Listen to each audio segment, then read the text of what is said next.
Hi, everybody. I'm Jamie Colby, and joining me right now is our very own Allison Barrie, who is a defense and, how do we call it? War games, actually? Yep, but up in that's space. my little thing that I do. I love my little it. war game segment. Yep. I love it, Allison. Thank you, Jamie. And the reason I wanted to emphasize war games is because there's so much traffic going on in space now. You want us to know that we have to have space cops. It does sound like the movie Gravity. Yes, it does.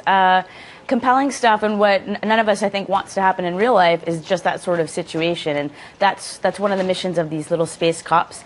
They're robotic satellites, nanosatellites, that will be monitoring, sort of acting like traffic cops, so not running and gunning, kicking down door space cops, but more traffic cops, if you will, up in space.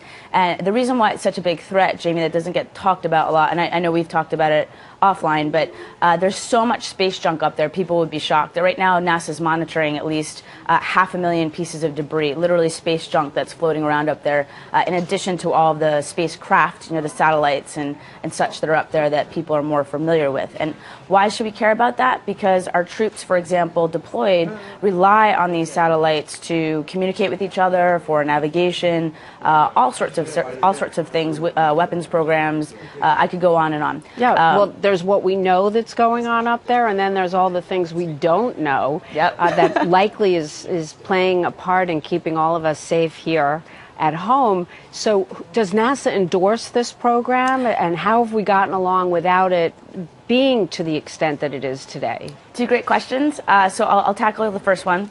NASA does know about it. So this is the STARE mission is what it's called.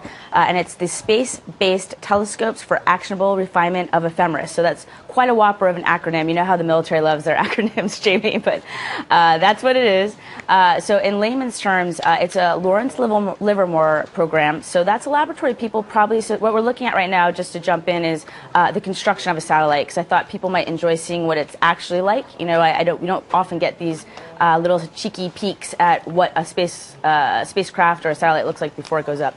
But circle back, Lawrence Livermore, people are probably familiar with it for building nuclear weapons, kind of in the heyday of the Cold War, and they do lots more things than that. So I think this is also a great story to show just the huge range of things that some of our greatest minds are working on. But to take your second question, what are we currently doing? Well, the threat is massive because clearly we worry about spacecraft, human man stuff up in space, and like we're talking about the effects that damage to our satellites could have down on the ground.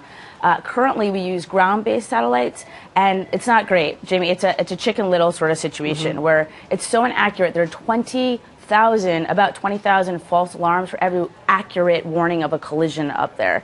So you can imagine operators are like, is that really a collision? Do I really need to put down my potato chips and start maneuvering the spacecraft out of the way? And by spacecraft, I mean, satellites. That's what they call it in the business. It doesn't have to be one of our big spacecrafts. So then you got these collisions, and you got damage, and then further space debris. So not a great situation. So it'll be a huge difference. We're talking about accuracy right now that's about a kilometer. And yeah, that's what I was going to ask you. Yeah. How accurate is it when you're talking space? That's pretty accurate, isn't it? It is. Fair point. Yes, space is pretty vast, so a kilometer is awesome. But if a collision is going to happen, we need that kind of laser accuracy, if you will. You've got to narrow it down, and collisions are happening because it is so inaccurate. So the difference with this new system, these space cops, they've just done a trial run, and it's reduced it from 1 kilometer down to about 165 feet. So that's pretty monumental. That's a big difference. My math isn't great. You'll probably have to help me there, but that seems like a lot. Is it a very listen, the last thing I need to do is help you. I want people to know if they think you're interesting here at .com, they should have lunch or dinner with you. Oh, thanks, Jamie. Your credentials are beyond. People should Google you immediately and learn more about you, because this is just one area of your expertise. Oh, thank you. Back to the math part of it and the accuracy. How much money is available to fund a program like this, and who is paying for it? Do we know? Right. So, great questions again.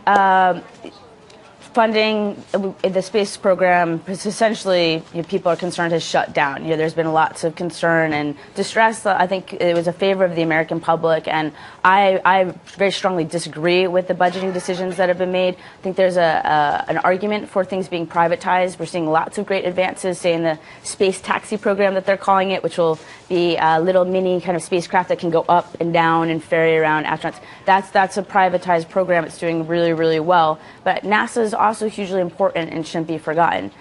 Who's funding this? I'll have to look into that exactly and get back to you. But Lawrence Livermore gets its funding from government, as well as, I think Battelle has a partnership with them. So that's kind of a joint an example where it's working well, government and private industry kind of hand in glove. It's so interesting when you think about the war games that are available on computers for kids to play with, and then you think about what's really going on up there. I'm so glad, Allison, that we could have you on to talk about this. Allison Barrie, definitely read whatever she's posted at foxnews.com. Learn more about this and other things she's involved in. She sure knows a lot about Homeland Security, too. And gosh, she's a fellow lawyer, although where you practice, they call you a solicitor. I love it. You just had to go there. Take care, yes, and Allison. we're long overdue for drinks, too, so I'm going to have to kidnap you. We're in the same studio at some point. Well, Allison Barrie, I didn't stay away on purpose. I'm glad we could talk about this today. Have a great day. Great to see you. Okay.